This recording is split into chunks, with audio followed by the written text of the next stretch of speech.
روسوں کے ساتھ ہی تقریباً 1694 سے 1778 تک آتے ہیں والٹیئر. اور والٹیئر بڑے کمال کے فلاسفر ہیں. اس کو آپ فلاسفر کہہ لیں. میں آپ کو بتاتے چل رہا ہوں.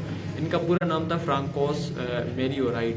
اور یہ ایک مڈل کلاس فیملی سے تعلق رکھتے تھے. اس کی جو نا وہ یہ جب پیدا ہوئے تھے تو اس کی ماں کی ڈیتھ ہو گئی تھی. اور یہ بھی جو وہ تھی دائی تھی, انہوں نے کہا تھا کہ ہی ول بی نو مور.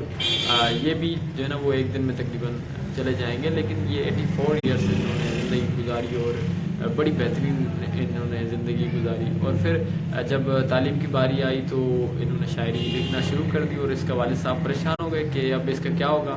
تو اس نے کہا کہ میں ادب پڑھوں گا.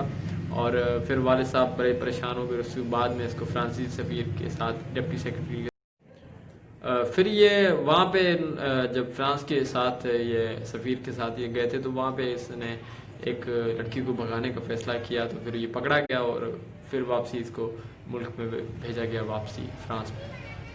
تو لوئس تھا ایک, جب لوئس 14 کے بعد پھر لوئس اس کا بیٹا تھا.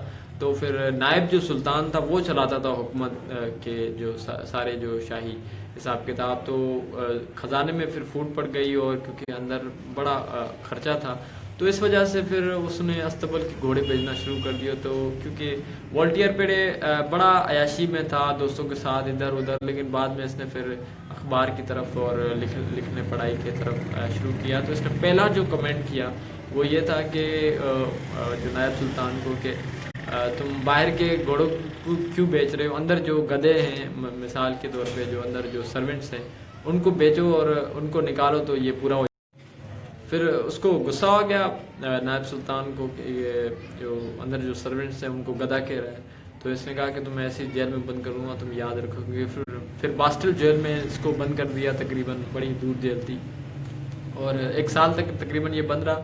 یہ ایک خوش مزاج انسان تھا. تو پھر جیلر کے ساتھ اس کی بن گئی اور جیلر نے اس کو پینسل کاپی وغیرہ لے کے دیا اور پین وغیرہ. پھر اس نے ایک ڈرامہ لکھا اوڈی جو تقریباً پھر 1 سال کے بعد پھر اس کو تقریباً چھوڑ دیا. اور نائب سلطان نے کہا کہ میں تمہیں معاوضہ دوں گا. انہوں نے کہا معاوضہ نہیں چاہیے مجھے, صرف جو ہے نا وہ کھانے پینے کے لیے چاہیے, رہ لوں گا میں خود ہی.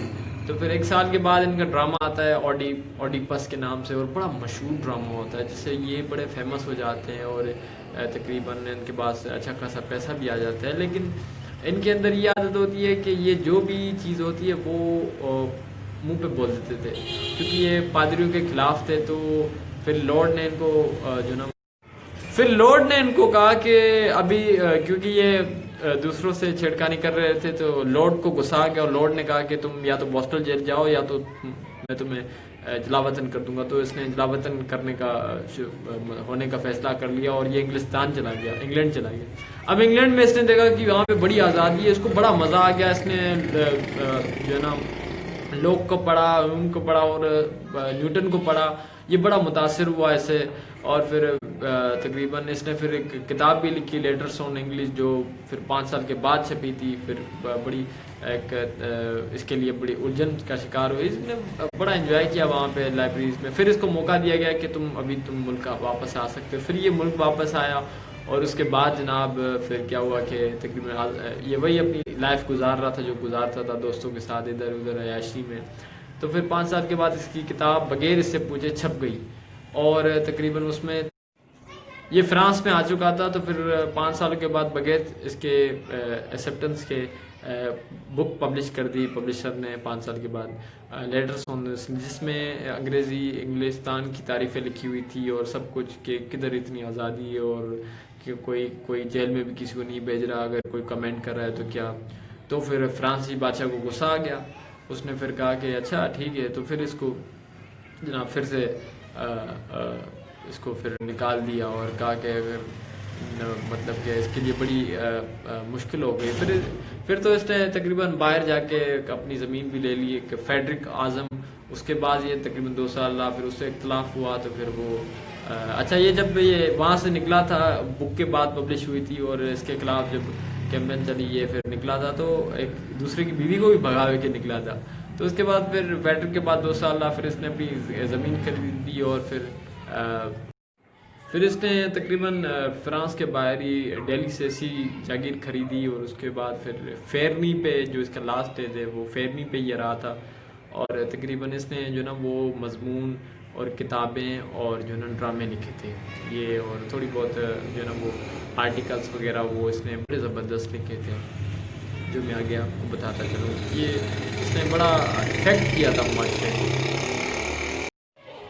وولٹیئر بیسیکلی مذہبی بنیاد پرستی کے خلاف تھے اور وہم پرستی کے بہت ہی خلاف تھے، اور تقریباً انہوں نے یہ دیکھتا ہے، یہ خدا کے بارے میں اس کا بلیو یہ ہے کہ اس نے کہا کہ ہم واچ کو دیکھتے ہیں تو پھر واچ والے بنانے کا بھی دیکھتے ہیں کہ واچ بھی کسی نے بنائی، جب ہم کائنات کو دیکھتے ہیں تو ہم سوچتے ہیں کہ کائنات بھی کسی نے بنائی ہے، کہ پھر یہ سوچتے ہیں کہ مطلب یہ کائنات بھی کسی نے بنائی ہے اور وہ اس کو چلا رہا ہے، اور اس کے قوانین بنے ہوئے ہیں، اور وہ قوانین نہ آگے ہوتے ہیں نہ پیچھے ہوتے ہیں، وہ قوانین ایک جیسے ہی ہوتے ہیں، وہ نہ خدا اس کو توڑتا ہے نہ ماورا کرتا ہے، کچھ بھی کرتا ہے، قوانین بنے ہوتے ہیں۔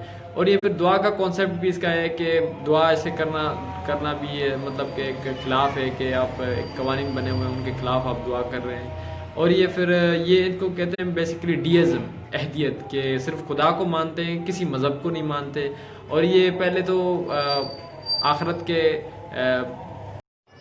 آخرت سے ڈینائی کرتے، لیکن بعد میں کہتے ہیں کہ نہیں، آخرت کا ہونا چاہیے، ایک ڈر ہونا چاہیے، کہ کیونکہ آخرت کا ڈر ہوگا تو انسان چلو 100 میں سے 50% مطلب کہ وہ نیکی تو کرے گا کہ مجھے آخرت میں جواب دہ ہے، تو پہلے ڈینائی کرتے ہیں، پھر بعد میں اس کو